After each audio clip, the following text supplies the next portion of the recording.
Dr. Suelynn Hall, author and Black female urologist and integrative medicine expert, shattered toxic ceilings in medicine, moving beyond the status quo. Her upcoming book, Getting Ahead, promises to spark curiosity and deepen our understanding of sexual anatomy while exploring the art of conscious connection. I'm Dr. Suelynn Hall. My book is How to Get Ahead. It's my anatomical secrets about intimacy and sexual pleasure from the lips of urologists. And I think that the book has gone from just anatomy and physiology into getting to a higher level of connection and bonding.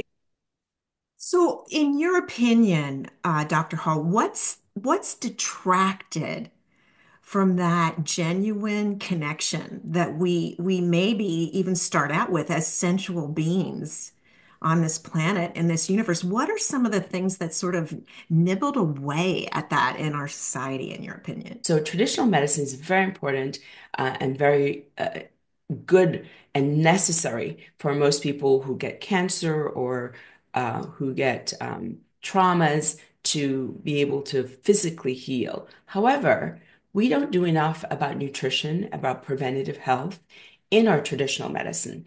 I went to integrative route on functional medicine to learn about nutrition.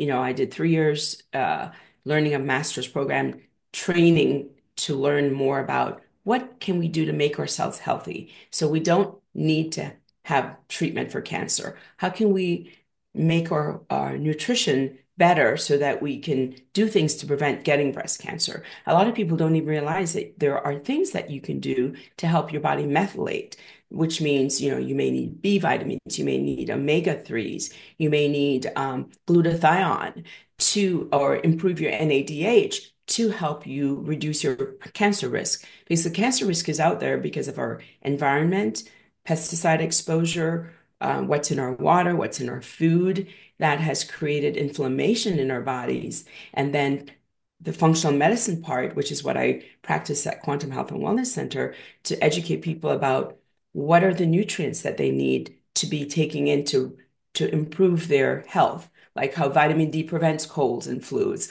or how improving their B vitamins can help prevent migraines, or improving magnesium in your tissues dilates the blood vessels, helps you sleep well. Improving, say, ashwagandha, which is a natural herb in Tibet that helps with reducing cortisol. And we're exposed to so many of these things that traditional medicine just treats the cancer, where integrative and functional medicine helps you educate to prevent getting cancer. As my book goes into a lot of erectile dysfunction, which, it's amazing that 20s and 30-year-olds are having erectile dysfunction at this time, where this used to be an old man's disease. And the reason is because of all the males' false expectations on social media platforms like OnlyFans, just to name an example, where men meet false expectations of their mate they're going to meet. And so they're seeing all these beautiful pictures of all these beautiful women. And then when they meet somebody and they're not quite at that expectation, then they get disappointed. And so a lot of these young men are having ED. And if you see online lately, there's so many ED meds. There's so much about testosterone. And this is rampant on TV, but it's an actual problem. I see so many young men having erectile dysfunction for many reasons, anxiety from overexposure, or because 50% of ED is mental. And then cortisol, which is the stress hormone, the only hormone that increases with age, steals testosterone. So I'll see 20-year-olds having low testosterone. A lot of this pressure has created a lot of false uh, medical problem for young men that they need to get beyond. And that also transforms to food. I'll get into that a little bit later, but I want it's to a know, real, I want to know about the food right now. I mean, it's a okay. startling statistic, you know, Yes. it's really troubling. And I think there are more elements, food and water and what's in our air and what we've taken in into our bodies and instant gratification and instant fix through traditional medicines. How are you addressing this in your practice and in the book? And what do you have to say for those 20 and 30-year-olds out there now? Vascular erectile dysfunction is a real thing, and it actually stems a lot from what we're exposed to in our diet. There's a lot of high fructose corn syrup in our foods, lots of preservatives in our food. There's a whole toxic system of food supply, whether it's in our soil, whether it's in the chemicals that are on our food, or highly processed foods that's creating vascular problems. Where we'll see, I have a patient who in his early 30s came to me for erectile dysfunction and said, "Oh, I just want Viagra." Well, I told him that at 30, that was a little early because his testosterone and some other things were all normal. And so I said, "We have to have you see the cardiologist before I would start you on ED meds." And he was annoyed. "I didn't come to you for this. I don't want to see the cardiologist." Anyway, I convinced him. He had 90% occlusion of his LAD, which means his main vessel to his heart, and literally saved his life by sending him to the cardiologist and not just giving him ED meds. Because our diet is so filled with all this stuff, it causes deposition of sugars or high fructose corn syrup within the walls of the blood vessels. And so instead of the blood vessels being able to expand and contract, they become rigid and creating a whole nother problem for causing ED because the vessels in the penis are smaller than the vessels in the heart. So they'll get clogged first. So if somebody presents with ED, they may have early vascular disease. And this stems from our exposure to terrible food, you know? And so vascular disease can be the first sign of ED, but also the first sign of coronary artery disease and stems drastically from what we're exposed to in our diet. And men's health is sexual health. So when we see sexual health being affected, it also affects their physical and mental health.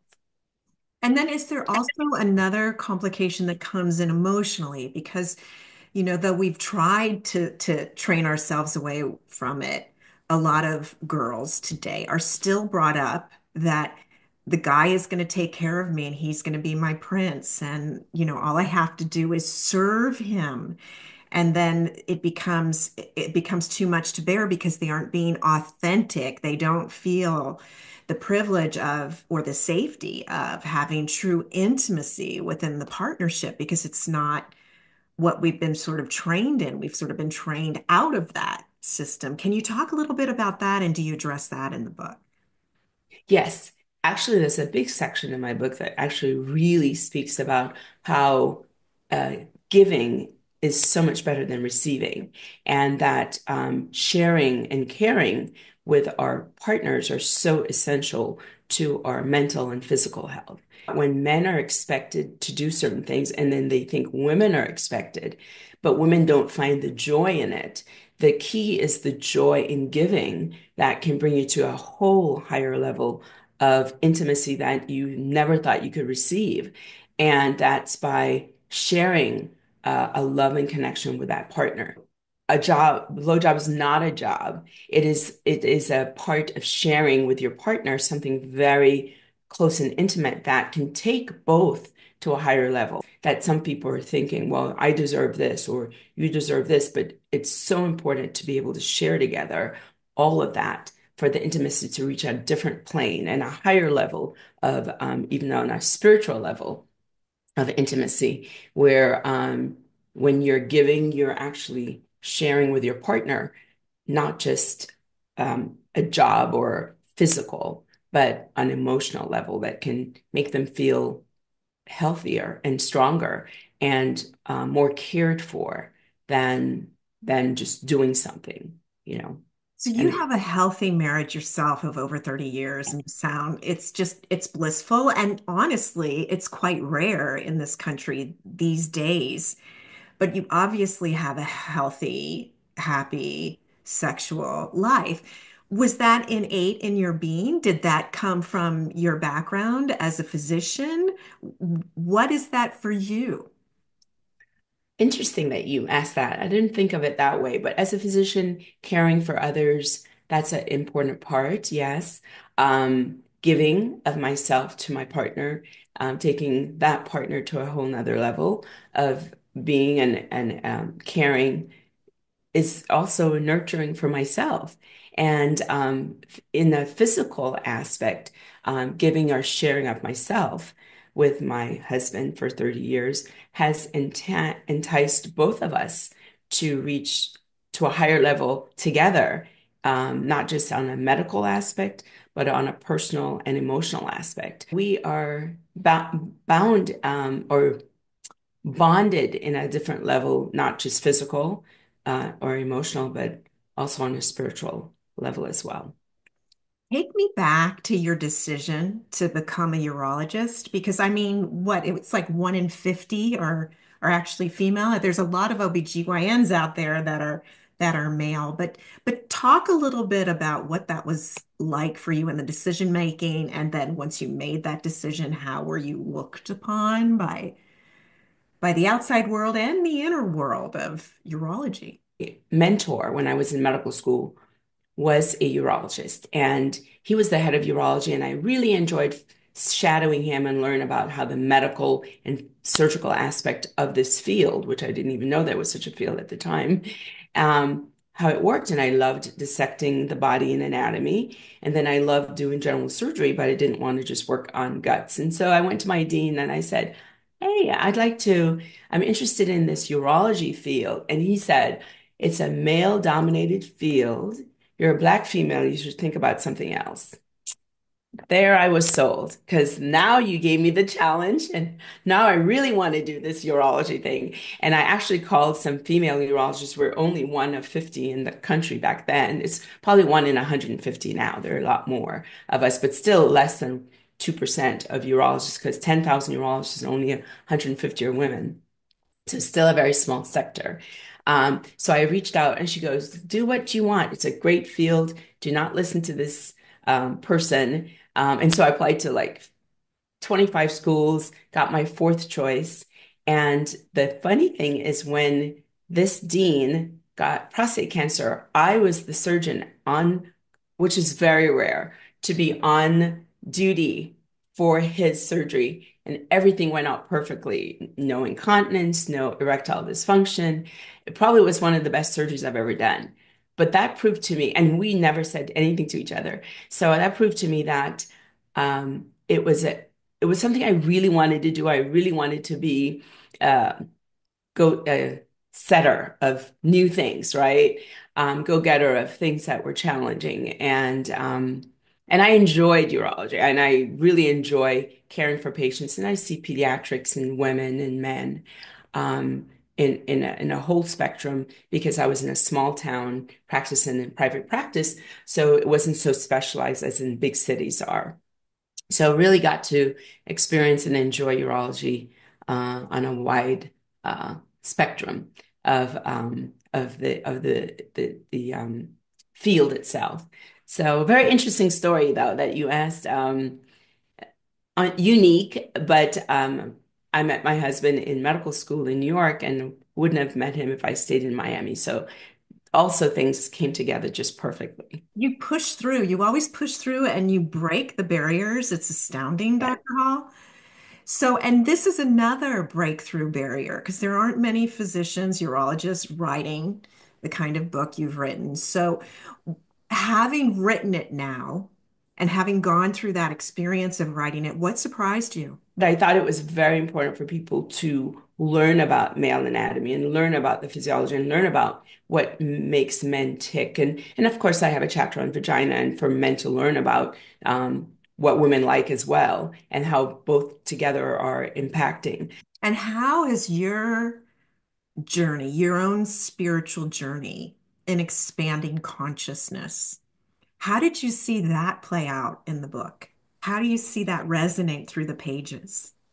The interesting thing I wrote about in regards to even say David Dita, who talks about delaying um, gratification or delaying ejaculation, say for men, to get this feeling up your spine to get to a higher level of consciousness that you can share with someone else. Similarly, it occurs for women in regards to being able to physically relax and expand and share different things with your being or your sexuality even as you age, into my 60s now.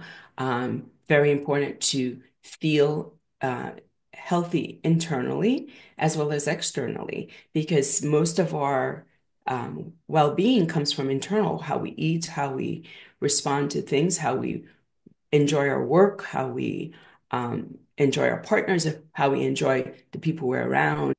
That's beautiful. So people that want to get the book, will it be available on Amazon and all the places? Yes. Okay. It'll be on Amazon and probably an ebook as well. And hopefully people will enjoy it as much as I enjoyed writing it and getting this information out for people to enjoy. I think that's the key is what you get out of it. Not just to read, but to get to a higher plane yourself from learning the intricacies of the body, of the human body, the human experience, and then transform it into your life or experience at a better level. And if people want to connect with you, Dr. Hall, do you have a website? Is there an email? How do they reach you? So they can reach me at Quantum Health and Wellness Center, which is the business I started after going through my experience for not just a traditional physician, but integrative and functional medicine physician. And a lot of my patients there, I really decided to go into this form of medicine after three of my really good friends died from colon cancer. They're all physicians, a pediatrician, a urologist, and another pediatrician from different backgrounds that all got colon cancer and died before 45, that I knew we weren't doing enough in traditional medicine to help prevent these diseases. And I wanted to learn more about how to help people on a nutritional level, on a physical level to be healthy. And to be healthy, that creates happiness as well. And so from Quantum Health and Wellness Center, we teach patients how to be nutritionally sound, how to regulate their hormones, and how to feel and keep up with their age on a healthy aspect, and to decrease pesticides and how to manage cortisol, because cortisol steals testosterone, it steals our hormones, and that's the only hormone that increases with age. And all the things we're exposed to, the social media platforms, the phone, having every access you have, we have to sometimes de-stress from that. And that's such an important component is to regulate cortisol to be able to feel good and to be healthy. This is what this book is to educate people about the anatomy. Where are the nerves? What feels good and why does it feel good? Why does the nerve along the prostate feel good? And why does the nerves to the clitoris for women feel good? Where does it run? Where's the G spot in women? Where's the stimulating spot in a man on the prostate? Why would somebody like anal intercourse and not? Why is the nerves good there?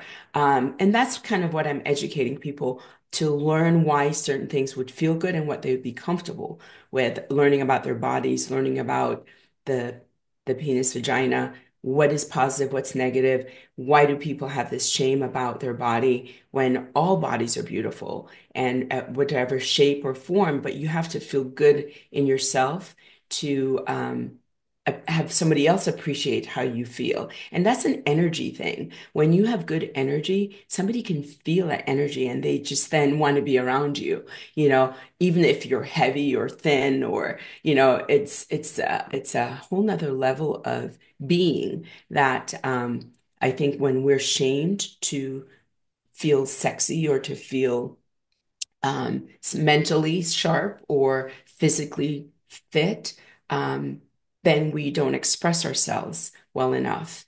And I think that the book is to help that, to teach you about the anatomy, physiology, the parts of the body for men and women. And if you've had trauma, how to transcend from that and how to feel emotionally, physically well being. And that's kind of the shame I want people to get past.